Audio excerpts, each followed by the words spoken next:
একটু নিচে নামলি চোখের ভুরু, একটু নিচে নামলি মোষ, একটু নিচে নামলি দাড়ি, একটু নিচে নামলি সিয়ারি। হেড স্যার জোর হাত করে বলতেছে, বাবা কালু রে, আর একটু নিচে নামিস না। যদ্দূর পর্যন্ত নামছিস বাবা, এখনো ভদ্র সমাজে বলা যায় কাপড়ে চুপড়ে নামলে কিন্তু বিপদ হয়ে যাবে রে বাবা, আর নিচে নামিস না।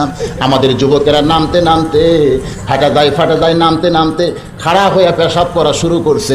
এই যুবকদেরকে আরো নিচে যদি নামতে দেন, এ সমাজ একদিন ধ্বংস হবে, ঠিক কিনা বলে?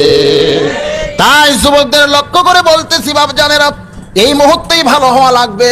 হাসরের ময়দানে কোনো বান্দা যখন আল্লাহর সামনে দাঁড়ায় যাবে, আল্লাহ বলবেন, তোমার শৈশবকাল বুড়াকালের কোনো হিসাব লাগবে না, তোমার যৌবনকালের হিসাব দিয়া তুমি জান্নাতে চইলা যাও।